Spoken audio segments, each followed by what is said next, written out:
Hello students, good morning. कल हम प्लेटो के बाद में अरस्तु आपको पढ़ा रहे थे और आपको ही बताया था कि अरस्तु जो है वह प्लेटो से बिल्कुल विपरीत, जहां प्लेटो आदर्शवादी विचारक है और अपने सिद्धांतों को नैतिकता और आदर्श पर वह अपने सिद्धांतों को खड़ा करता है, उसके विपरीत जो अरस्तु है वह एक यथार्थवादी विचारक है और अपने सिद्धांतों को वो तथ्यों के आधार पर आंकड़ों को एकत्रित करते हुए वह अपने सिद्धांतों का प्रतिपादन करता है। चाहे से हम अरस्तु का संविधानों का वर्गीकरण की बात करें, क्रांति की अवधारणा की बात करें, नागरिकता की बात करें, अरस्तु के राज्य संबंधी विचारों की बात करें, उसके संपूर्ण चिंतन में हमें यथार्थवाद का पुट दिखाई देता है।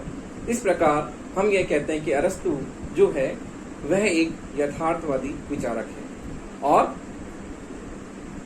उससे भी कहीं ज्यादा अरस्तु का जो श्रेय है, उसका जो योगदान है, वह राजनीति शास्त्र को राजनीति विज्ञान बनाने में उसका महत्वपूर्ण योगदान है।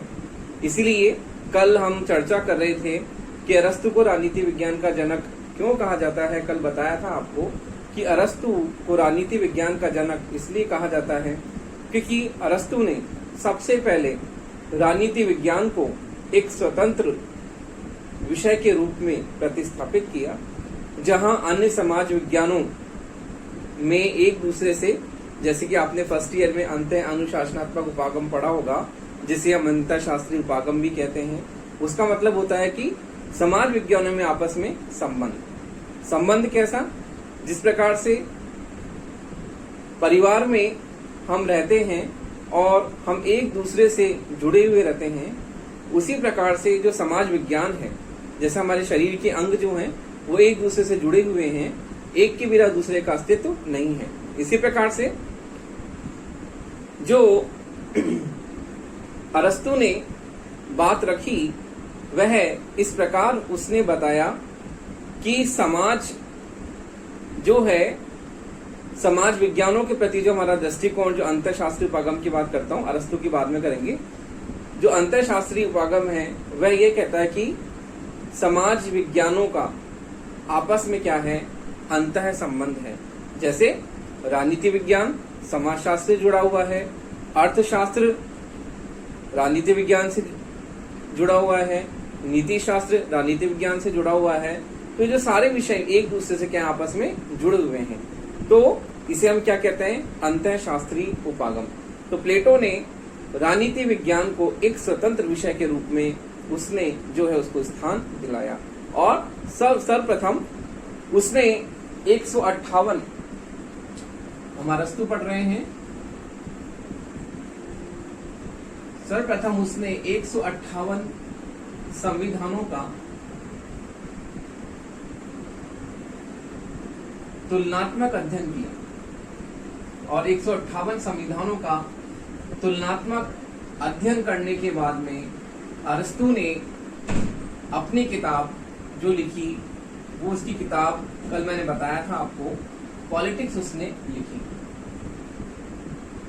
और इसे राजनीति विज्ञान की सर्वोत्तम कृति अर्थात राजनीति विज्ञान की सर्वश्रेष्ठ कृति इस किताब को माना जाता है, क्योंकि राजनीति विज्ञान पर अरस्तु से पहले किसी ने भी इस प्रकार बहुत ही सटीक और राजनीति विज्ञान की विशद व्याख्या करते हुए जो इसके महत्वपूर्ण आधार स्तंभ हैं, उन सभी का इस किताब में उसने समावेश किया है। तो इस प्रकार से अरस्तु ने सर्वप्रथम संविधानों का तुलनात्मक अध्ययन किया और इसकी अध्ययन पद्धति जो है, अरस्तु की अध्ययन पद्धति है आगमनात्मक अध्ययन पद्धति। अरस्तु ने ये अध्ययन पद्धति की शुरुआत की। इसका मतलब होता है विशेष से सामान्य की ओर, विशेष से सामान्य की ओर, जबकि प्लेटो की जो है, प्लेटो की अध्ययन पद्धति निगमनात्मक है, यानी सामान्य से विशेष की ओर। कहने का तात्पर्य है कि प्लेटो आगमनात्मक अध्ययन पद्धति की शुरुआत अरस्तु ने की, और उसने विशेष से सामान्य यानी कि उसने विशेष 158 संविधानों का अपने समय में जो प्रचलित थे उनका अध्ययन किया, और अपने सामान्य सिद्धांत, क्रांति का सिद्धांत लें, नागरिकता का सिद्धांत लें, चाहे से हम उसका राज्य संबंधी विचार लें, संविधानों का वर्गीकरण करें, तो उसने अपने विशेष समय, उसके समय में जो प्रचलित संविधानों का अध्ययन करके अपने सामान्य सिद्धांतों का प्रतिपादन किया। प्लेटो की अध्ययन पद्धति निगमनात्मक है, सामान्य से विशेष की ओर। प्लेटो ने अपने सामान्य रूप से अपने सिद्धांतों का गठन किया। दार्शनिक राजा का सिद्धांत लें, चाहे से प्लेटो का आदर्श राज्य का लें, चाहे से प्लेटो का साम्यवादी सिद्धांत लें, शिक्षा की व्यवस्था लें, तो प्लेटो ने इस तरह से सामान्य सिद्धांतों का सृजन, सामान्य नियमों का उसने अध्ययन करके अपने विशेष सिद्धांतों को बनाया। तो इस प्रकार से अरस्तु को हम यथार्थवादी विचारक इसलिए कहते हैं कि अरस्तु ने राजनीति विज्ञान में आगमनात्मक अध्ययन पद्धति, जिसे हम कहते हैं तुलनात्मक अध्ययन पद्धति, इसे हम तुलनात्मक, क्योंकि उसने 158 संविधानों का तुलनात्मक अध्ययन किया, और तुलनात्मक अध्ययन करके उसने अपनी किताब पॉलिटिक्स की रचना की। तो इस प्रकार से प्लेटो ने राजनीति विज्ञान में जो है सबसे पहले उसने तुलनात्मक अध्ययन पद्धति, आगमनात्मक अध्ययन पद्धति की शुरुआत की, और अपने चिंतन को उसने यथार्थ के धरातल पर, अर्थात व्यवहार के धरातल पर उसने अपने सिद्धांतों को उतारा। उसने तथ्यों और आंकड़ों को एकत्रित करते हुए अपने सिद्धांतों का प्रतिपादन किया। तो देखिए, इस प्रकार से हम अरस्तु को एक यथार्थवादी विचारक कहते हैं। कल मैं चर्चा कर रहा था आपसे कि अरस्तु को राजनीति विज्ञान का जनक क्यों कहा जाता है। आपके कई बार परीक्षाओं में प्रश्न भी पूछा जाता है कि अरस्तु को राजनीति विज्ञान का जनक क्यों कहा जाता है। तो इसके बारे में हम चर्चा करते हैं।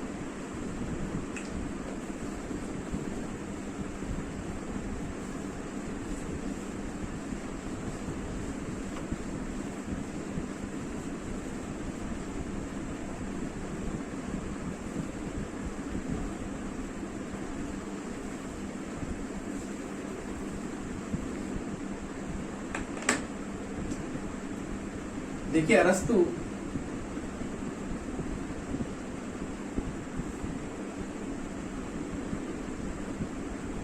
राजनीति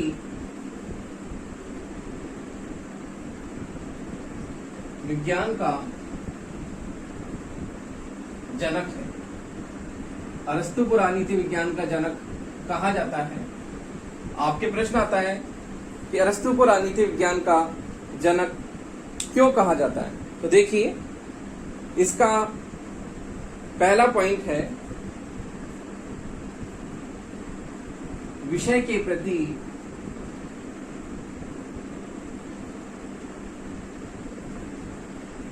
वैज्ञानिक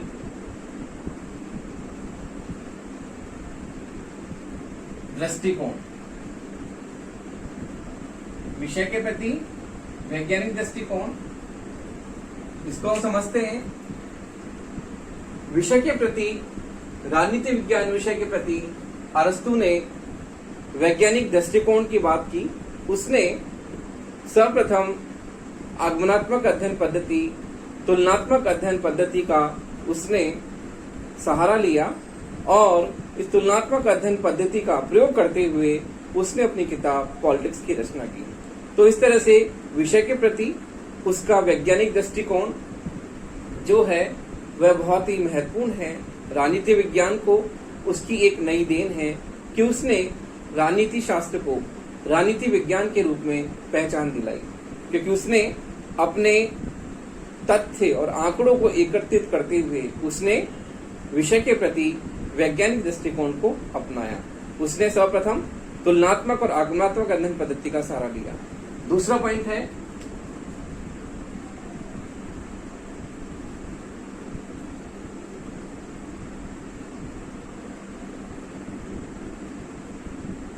राजनीति विज्ञान को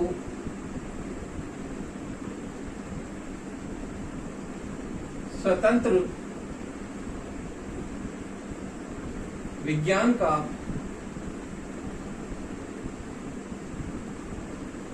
स्वरूप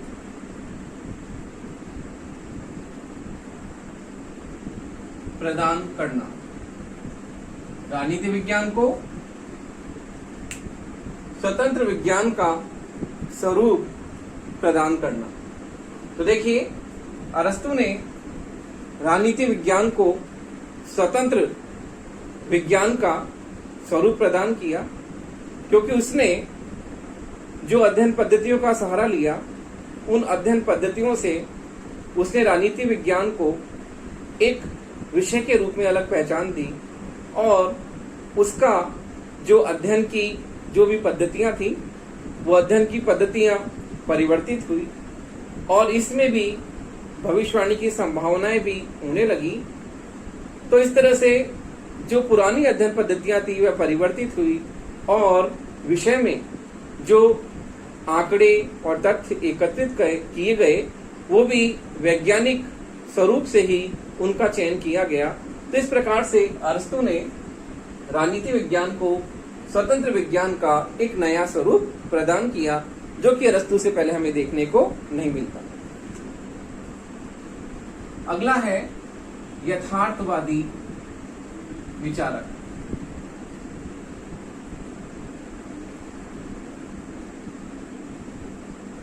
यथार्थवादी विचारक है, देखिए, उसने राजनीति विज्ञान के जो भी सिद्धांतों का प्रतिपादन किया, चाहे से क्रांति की अवधारणा हो, संविधानों का वर्गीकरण हो, उसका नागरिकता संबंधी विचार हो, उसने सभी सिद्धांतों को व्यवहार के धरातल पर उतारा। प्लेटो की तरह कोई कोरी कपोल कल्पना नहीं की, केवल थोथा आदर्श ही उसने अपने सिद्धांतों के प्रति व्यक्त नहीं किया, उसने यथार्थवाद और व्यवहारिक धरातल पर अपने सिद्धांतों का क्या किया, निर्माण किया। अगला है वैज्ञानिक अध्ययन पद्धति।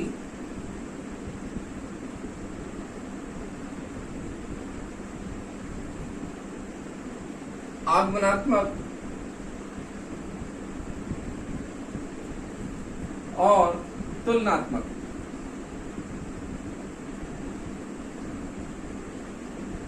अरस्तु ने, जैसा कि मैंने आपको पहले भी बताया है, अरस्तु ने 158 संविधानों का तुलनात्मक अध्ययन किया, और तुलनात्मक अध्ययन करने के बाद में उसने अपने सिद्धांतों का व्यवस्थित रूप से प्रतिपादन किया। तो अरस्तु ने सर्वप्रथम आगमनात्मक अध्ययन पद्धति उसने अपनाई, जो मैंने आपको पहले बताया था, विशेष से सामान्य की ओर, और तुलनात्मक यानी उसके समय में जो प्रचलित जो संविधान थे, उन संविधानों का तुलनात्मक अध्ययन किया, और उनका तुलनात्मक अध्ययन करने के बाद में उसने अपने सिद्धांतों का, सामान्य सिद्धांतों का उसने क्या किया, प्रतिपादन किया। इसलिए अरस्तु ने सर्वप्रथम आगमनात्मक और तुलनात्मक अध्ययन पद्धति का सहारा लेकर राजनीति विज्ञान को, राजनीति शास्त्र को विज्ञान का जो उसने स्थान दिया, और राजनीति विज्ञान को एक नए विषय के रूप में एक उसे स्वतंत्र विज्ञान का स्वरूप प्रदान किया। अगला है राज्य के, अगला है राज्य के पूर्ण सिद्धांत का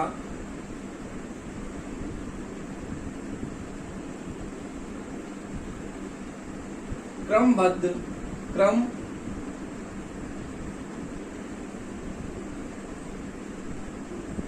निरूपण। राज्य के पूर्ण सिद्धांत का क्रमबद्ध निरूपण। किस तरह से अरस्तु ने राज्य के पूर्ण सिद्धांत का निरूपण किया, और क्रमबद्ध तरीके से उसने बताया कि राज्य क्या है, और राज्य व्यक्ति के लिए क्यों आवश्यक है। उसने बताया कि राज्य की सबसे छोटी इकाई क्या है? परिवार। परिवार से समुदाय, समुदाय से ग्राम, ग्राम से राज्य। इस प्रकार से राज्य जो है वह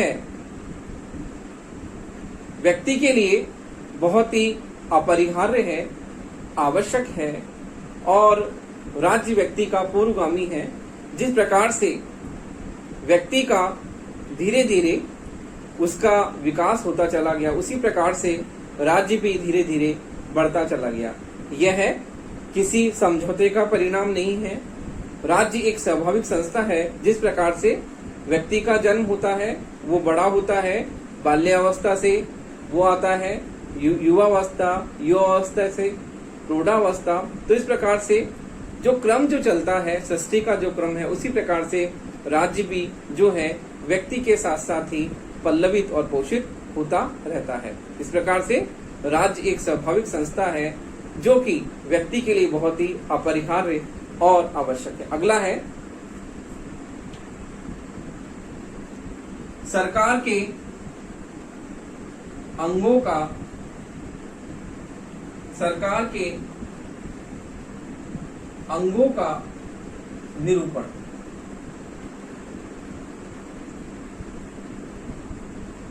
अरस्तु सरकार के अंगों की बात करता है, विधायिका, कार्यपालिका, न्यायपालिका।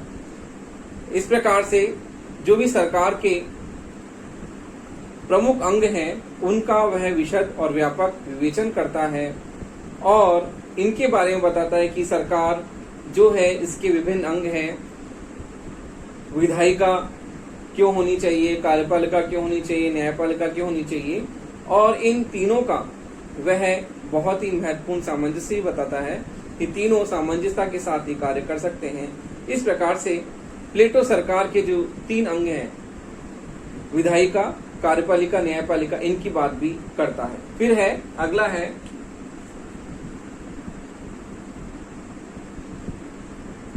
कानून की सर्वोच्चता का प्रतिपादन।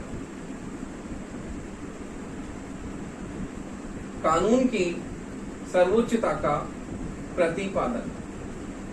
तो देखिए प्लेटो कानून की सर्वोच्चता के सिद्धांत का प्रतिपादन करता है। अरस्तु अपने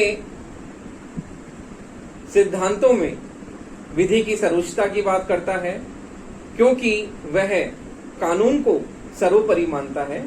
उसने संप्रभुता का सिद्धांत भी दिया है, उसने कानून की सर्वोच्चता का सिद्धांत भी दिया है। अरस्तु को संविधानवाद का जनक भी कहा जाता है, क्योंकि अरस्तु ने संविधानों का वर्गीकरण करते हुए ये बताया है कि कौन सा शासन की जो प्रणाली है वह सर्वश्रेष्ठ है और शासन की कौन सी प्रणाली सबसे निकृष्ट है। तो इस प्रकार से अरस्तु को संविधानवाद का जनक भी कहा जाता है, क्योंकि वो ये बताता है कि संविधानवाद बहुत ही जरूरी है। संविधानवाद का मतलब होता है कि जो शासन हो वो लिखित नियमों के अनुसार सीमित और मर्यादित रूप से हो। निरंकुश शासन की तरह असीमित और अमर्यादित नहीं हो।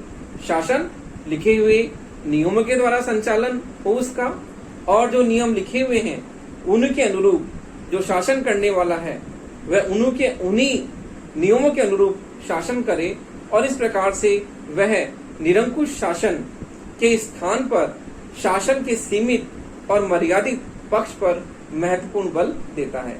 इस प्रकार से अरस्तु कानून की सर्वोच्चता के सिद्धांत का भी प्रतिपादन करता है। तो इस प्रकार से हम अरस्तु को राजनीति विज्ञान का जनक कहते हैं, क्योंकि अरस्तु ने राजनीति को वैज्ञानिक दृष्टिकोण दिया, इसे स्वतंत्र विज्ञान का स्वरूप दिया।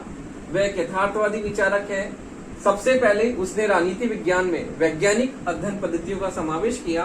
राज्य के पूर्ण सिद्धांत का क्रमबद्ध निरूपण उसने प्रस्तुत किया। सरकार के अंगों का निरूपण बताया कि सरकार की कौन कौन से अंग हैं, उनमें क्या सामंजस्य है। फिर है कानून की सर्वोच्चता का सिद्धांत, क्योंकि अरस्तु ने कानून की सर्वोच्चता के सिद्धांत का प्रतिपादन किया, जहां प्लेटो अपने दार्शनिक शासक के हाथों में शासन की सारी शक्तियां देता है और शासन को निरंकुश और असीमित और अमर्यादित बताता है, क्योंकि इसमें केवल नैतिकता ही क्या है, वह कानून का स्रोत है। और कानून जो है वह लिखे हुए नियमों के अकॉर्डिंग नहीं होता है, वह शासन के निरंकुश स्वरूप की बात प्लेटो करता है, जबकि अरस्तु कानून की सर्वोच्चता के सिद्धांत का प्रतिपादन करता है, संप्रभुता के सिद्धांत की बात करता है और विधि के शासन को सबसे प्रमुख मानता है, संविधानवाद की बात करता है। तो इस प्रकार से जो हम वर्तमान में हम शासन के अंगों की बात करें, हम विधि के शासन की बात करें, संविधानवाद की बात करें, तो यह सब हमें वर्तमान जो लोकतांत्रिक व्यवस्था है उसमें हमें व्यवहारिक रूप से दिखाई देती है। तो इस प्रकार से अरस्तु का जो सिद्धांत है, अरस्तु ने जो अपने सिद्धांतों का प्रतिपादन किया, वह उसने व्यवहारिक आधार पर उसका प्रतिपादन किया, इसीलिए उसे यथार्थवादी विचारक कहा जाता है। और राजनीति विज्ञान को एक स्वतंत्र विषय के रूप में उसने स्थान दिया और विषय के प्रति उसका वैज्ञानिक दृष्टिकोण और राजनीति विज्ञान में जो पुरानी दार्शनिक ऐतिहासिक अध्ययन पद्धतियां थी, उसके स्थान पर राजनीति विज्ञान में आगमनात्मक, तुलनात्मक और पर्यवेक्षणात्मक अध्ययन पद्धतियों का समावेश किया गया।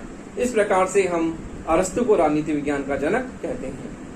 अब इसके बाद में जो आपका अगला जो अरस्तु का टॉपिक आता है, वह यह है कि अरस्तु के राज्य संबंधी विचार, कि अरस्तु ने राज्य के बारे में अपने विचारों का प्रतिपादन किस तरह से किया है और अरस्तु राज्य के बारे में उसका क्या चिंतन है। तो देखिए, हम अब पढ़ते हैं अरस्तु के राज्य संबंधी विचार।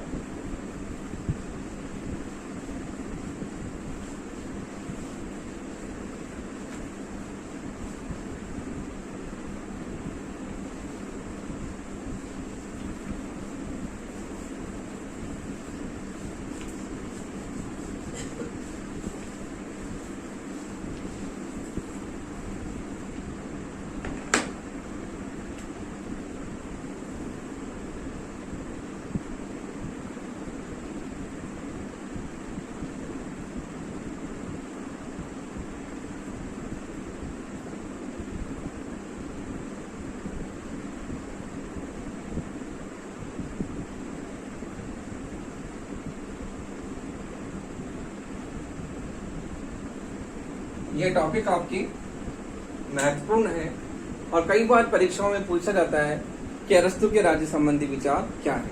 तो देखिए, अरस्तु राज्य को प्लेटो की तरह एक नैतिक संस्था नहीं मानता। जहां प्लेटो राज्य को एक नैतिक संस्था मानकर उसे आदर्श रूप में उसका महिमा मंडन करता है, उसके विपरीत अरस्तु राज्य को यथार्थ और व्यवहारिकता के धरातल पर उसे उतारता है और उसकी सर्वोच्चता की बात करता है। अरस्तु के चिंतन में राज्य संबंधी विचार उसके बहुत ही महत्वपूर्ण विचार हैं और राज्य के बारे में अरस्तु ने कहा है कि राज्य जो है एक सर्वोच्च समुदाय है और वह यह भी कहता है कि जो व्यक्ति राज्य में नहीं रहता वो या तो पशु है या देवता।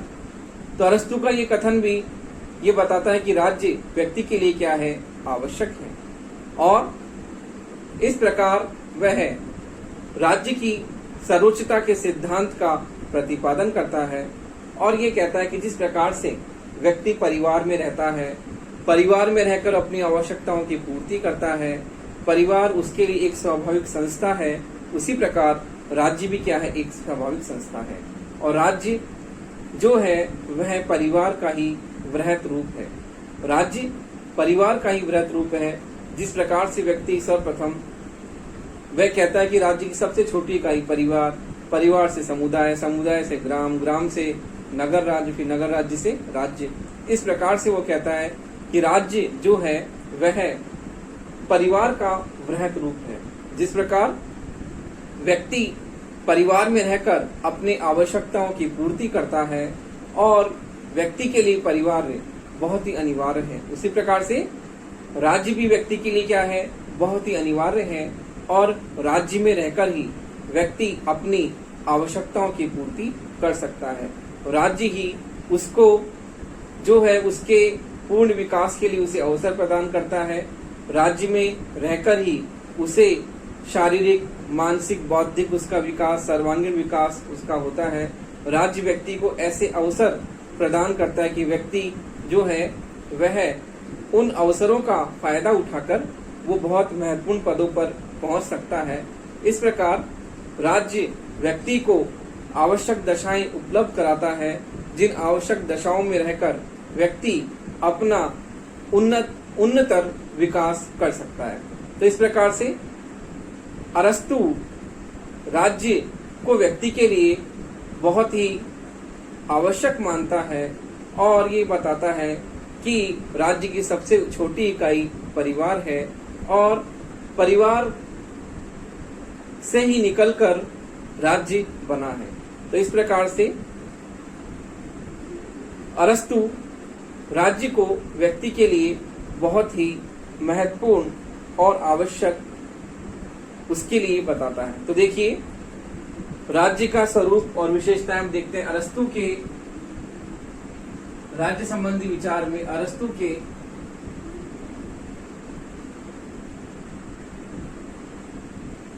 राज्य का स्वरूप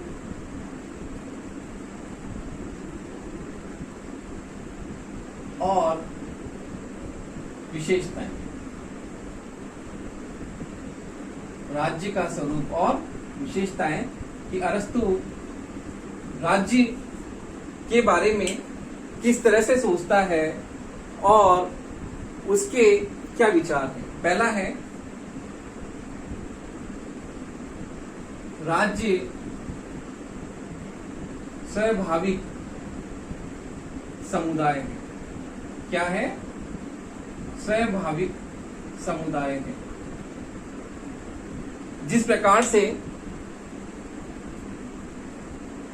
व्यक्ति परिवार में रहता है और परिवार में रहकर वह अपना विकास करता है, उसी प्रकार से राज्य व्यक्ति के लिए स्वाभाविक है, क्योंकि राज्य व्यक्ति का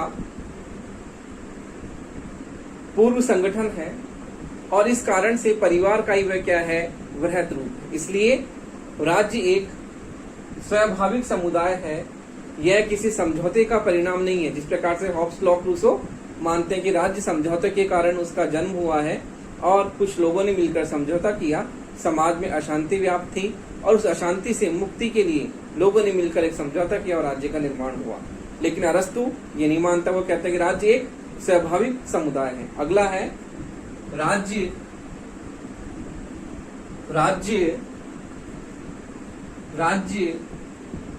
व्यक्ति से पूर्व का संगठन है। राज्य व्यक्ति से पूर्व का संगठन है। कहने का तात्पर्य है कि राज्य व्यक्ति से पहले का बना हुआ है। तो जिस प्रकार से मनुष्य धीरे धीरे विकास का परिणाम जैसे जैसे वो विकसित होता गया वैसे आगे बढ़ता गया, उसी प्रकार से राज्य भी क्या है, धीरे धीरे उसका स्वरूप बदलता गया और राज्य व्यक्ति से पहले का बना हुआ है। अगला है, राज्य सर्वोच्च समुदाय है। राज्य क्या है? सर्वोच्च समुदाय है।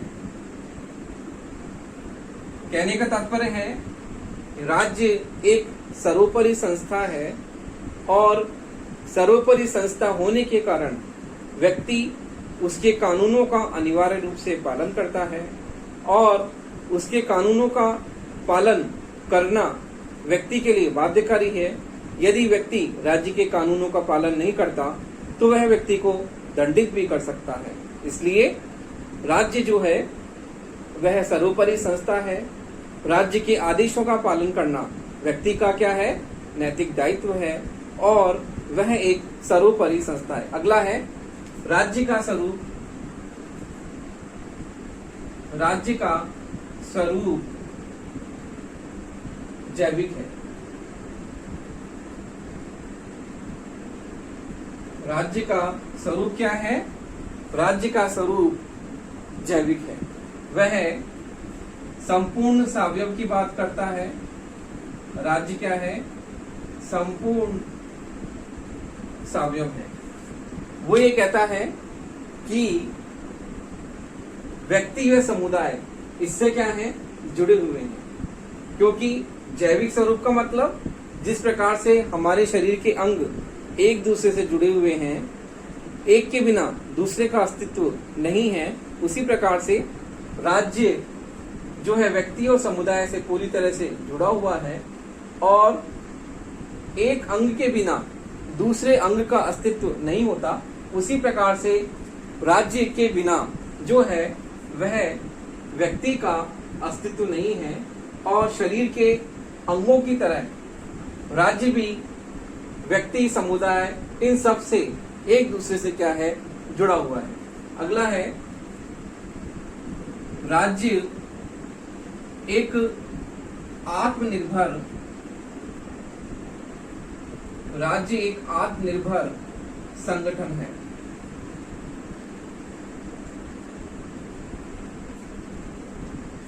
कहने का तात्पर्य है कि राज्य एक आत्मनिर्भर संगठन है।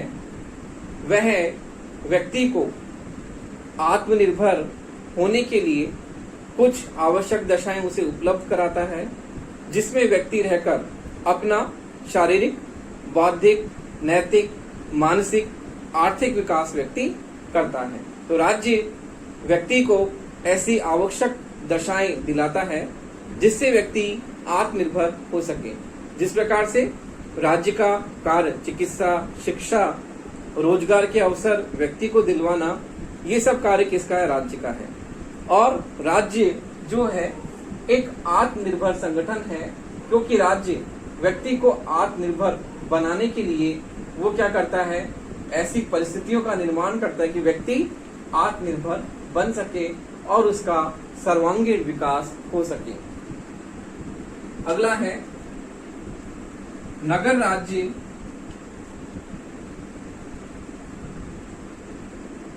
नगर